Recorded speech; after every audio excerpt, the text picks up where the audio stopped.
ఏవండి, లాస్ట్ వీడియోస్లో విక్రమార్కుడు ఎవరు, బేతాళుడు ఎవరు అని తెలుసుకున్నాము. మరి బట్టి విక్రమార్కుని కథలు అంటారు కదా, మరి బట్టి యొక్క గొప్పతనం ఏంటి?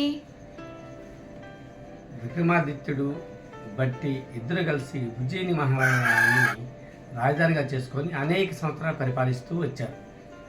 అయితే రాజు పరాక్రమవంతుడు అయినప్పటికీ కూడా బట్టి యొక్క తెలివితేట వల్లే అనేక రాజ్యాలు జయిస్తూ వచ్చారన్నమాట. ఒక ఉదాహరణ చెప్పాలి అంటే, ఒకానొక సమయంలో దేవేంద్ర లోకంలో రంభా ఊర్వశి ఇద్దరికి ఎవరు గొప్పవారు అనే ఒక విషయం వస్తుంది. అప్పుడు దేవేంద్రుడు కూడా దాన్ని తేల్చలేకపోతాడు. అటువంటి సమయంలో నారదులు వారు వస్తారు. వచ్చినప్పుడు ఈ సమస్యకి పరిష్కారం విక్రమాదిత్యుడు తీర్చగలడు అని చెప్తాడు. చెప్పినప్పుడు దేవేంద్రుడు రథాన్ని విక్రమాదిత్యుడి దగ్గరికి పంపిస్తాడు. అప్పుడు రథం ఎక్కి ఆయన వెళ్ళిన తర్వాత అప్పుడు మా మానవ లోకంలో మాకొక ఇలాంటి విషయాలు వచ్చినప్పుడు మేము పూలమాల వేసి మేము పరీక్షిస్తూ ఉంటామని చెప్తారు. అప్పుడు నాకు కొంత సమయం కావాలని విక్రమాదిత్యుడు కోరుకోవడంతో కొంత సమయాన్ని ఇస్తారు. ఈలోపు విక్రమాదిత్యుడు ఒక ఉద్యానవనానికి వెళ్ళి కొన్ని పూలు కోసుకొని తనే స్వయంగా ఒక 2 పూలమాలలు కుడతాడనమాట. కుట్టి వాటిలో ఏం చేస్తారంటే విషం కలిగిన కీటకాలని పెడతారు. పెట్టి మరి పరీక్షించడానికి వచ్చినప్పుడు రంభకు ఒక దండ, ఊర్వశికి ఒక దండ ఇస్తారు. ఇచ్చి వీటిని ధరించి మీరు నాట్యం చేయండి అంటారు. అంటే దీన్ని బట్టి మనకి ఏం తెలుస్తుందంటే విక్రమాదిత్యుడు నాట్యశాస్త్రంలో గొప్పవాడు, అంటే శాస్త్ర పరిజ్ఞానం కలిగిన వాడు అని తెలుస్తుంది అనమాట. ఇద్దరిని నృత్యం చేయమని కోరతాడు. ఇద్దరు చేస్తూ ఉంటే ఆ ధరించినప్పుడు వాటిలో కొన్ని నాట్యశాస్త్రం కొన్ని ముద్రలు ఉంటాయి కదా, ఆ ముద్రలు ఎలా పెట్టాలి, ఎలా వేయాలి అన్నది బాగా తెలుస్తున్నారు. దీంతోపాటు మనోధర్మం అనేది ఒకటి ఉంటుంది. అంటే వస్తున్న సంగీతానికి అనుగుణంగా తన మనోధర్మం ప్రకారం నృత్యం చేయవలసి ఉంటుంది. అలా చేయటంలో ఈ యొక్క దండని రంభ గట్టిగా ఒత్తుతుందన్నమాట. ఆ ఒత్తడంలో ఆ విషనాగులు విష కీటకాలు బయటకు వచ్చి తన్ని కొడతాయి. నృత్యం సరిగా చేయలేకపోతుంది. కానీ ఊర్వశి మాత్రం చాలా చక్కగా నాట్యశాస్త్రం ప్రకారం ముద్రల ప్రకారం మనోధర్మాన్ని ప్రదర్శిస్తూ నృత్యాన్ని చేస్తుంది. ఇక ఊర్వశినే మన విక్రమాదిత్యుడు విజేతగా ప్రకటిస్తారు. శాస్త్ర పరిజ్ఞానం మెచ్చుకున్న దేవేంద్రుడు విక్రమాదిత్యుడికి ఒక నవరత్న ఖచ్చిత కలిగినటువంటి ఒక సింహాసనాన్ని కూడా బహుమానంగా ఇస్తాడు. అది తీసుకొని మన విక్రమాదిత్యుడు ఉజ్జయిని నగరానికి వస్తూ కాళికామాత దగ్గర ఆగి ఆమెకు నమస్కరిస్తూ ఇంటికి వస్తాడు. ఇంటికి వచ్చి తమ్ముడికి జరిగిన విషయం అంతా చెప్తాడు.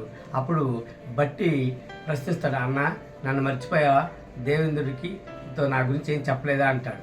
అప్పుడు మళ్ళీ అంటాడు విక్రమాదిత్యుడు, నాకు దేవేంద్రుడు 1000 సంవత్సరాలు ఆయుష్ని రాజ్యాన్ని పరిపాలించేలాగా నాకు వరం ఇచ్చాడు అని చెప్తాడు. అన్న నీకైతే వరాలు తెచ్చుకున్నావు కానీ నా గురించి ఏం అడగలేదా మళ్ళీ అంటాడు బట్టి. తమ్ముడు అన్న గుర్తు రాలేదు, మానవ లోకం ఉన్నప్పుడు నీ గురించి గుర్తుంది కానీ దేవలోకం వెళ్ళినప్పుడు అక్కడ న్యాయనేతగా వెళ్ళాను కాబట్టి నాకు ఏమీ గుర్తులేదు అని అంటాడు. అప్పుడు మన యొక్క బట్టి ఏం చేస్తాడంటే అమ్మవారిని పూజించడానికి వెళ్తాడు. కాళికా దేవాలయానికి వెళ్తాడు. అక్కడ వెళ్ళి తపస్సు చేస్తాడు. తపస్సు చేసిన తర్వాత అమ్మవారు ప్రత్యక్షమయ్యి నువ్వు 2000 సంవత్సరాలు జీవించగా కానీ వరమిస్తుంది. అంటే వరం ఇవ్వగానే ఏమవుతుంది, ఇలా చేయాలి, నీకు వరం ఇవ్వాలంటే నాకు కోరిక తీర్చాలి అని అంటుంది. ఎవరు? అమ్మవారు. ఏం కోరిక చెప్పమ్మా అంటే మీ యొక్క అన్నతల నాకు బలి ఇవ్వాలి అంటే అలాగేనమ్మా అని వెళ్ళి విక్రమాదిత్యుడికి విషయం చెప్తాడు. అమ్మవారంతా నన్ను కోరుకుందా, తప్పనిసరిగా నువ్వు నన్ను తల నరికేసి అమ్మవారికి బలి ఇచ్చేసేయి అని విక్రమాదిత్యుడు చెప్పడంతో ఇద్దరు వెళ్ళి అక్కడ వెళ్తారు ఆ దేవాలయానికి. అక్కడే బలిస్తాడు.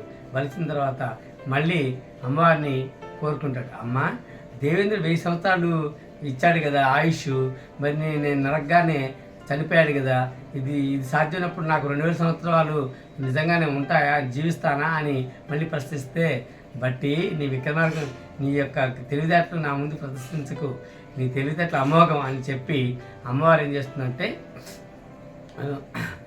మీ ఇద్దరు కూడా జీవించండి అని పంపించి వేస్తుంది. అప్పుడు ఇద్దరు వస్తారు.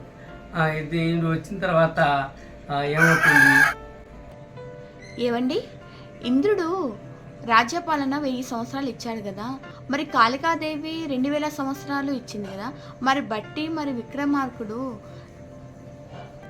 ఇద్దరు కలిసి రాజ్యపాలన ఎలా చేస్తారు? అది ఎలా సాధ్యం? నీకు వచ్చిన సందేహమే విక్రమార్కుడు కూడా వచ్చింది. సందేహం వచ్చి బట్టిని అడిగాడు. దానికి సమాధానం ఏం చెప్పాడంటే బట్టి, అన్న దేవేంద్రుడు రాజ్యపాలన 1000 సంవత్సరాలు చెప్పాడు కదా, నువ్వేం చేస్తావంటే 6 నెలలు రాజ్యపాలన చెయ్యి. 6 నెలలు దేశయాత్ర పేరుతోటి అన్ని గ్రామాలు తిరిగి ప్రజల యొక్క కష్ట సుఖాలను తెలుసుకో. అప్పుడు నేను రాజ్యం వెళ్తాను, నేను రాజుగా ఉంటాను. తర్వాత 6 నెలలు మళ్ళీ నువ్వు రా, నేను దేశయాత్రకు వెళ్తాను. ఇలా ఇద్దరు సమానంగా ఉన్నట్లయితే నువ్వు 2000 సంవత్సరాలు నువ్వు ఇద్దరం కలిసి ఉండగలము అని సమానం చెప్తాడు. ఇలా బట్టి తన తెలివితేటలతోటి ఆ యొక్క విక్రమాదిత్యునితో కలిసి ఎంతో కాలం జీవిస్తారు. విక్రమాదిత్యుడికి తోడుగా నీడగా అండగా ఉన్నాడు కాబట్టి బట్టి విక్రమార్కుడి కథలను వచ్చింది. నువ్వు అడిగిన ప్రశ్నలకి సమాధానం వచ్చినట్టేనా? బేతాళుడు ఎవరు, విక్రమాదిత్యుడు ఎవరు, అలానే బట్టి యొక్క గొప్పతనం గురించి తెలుసుకున్నావు కదా? తెలుసుకున్నానండి. Thank you.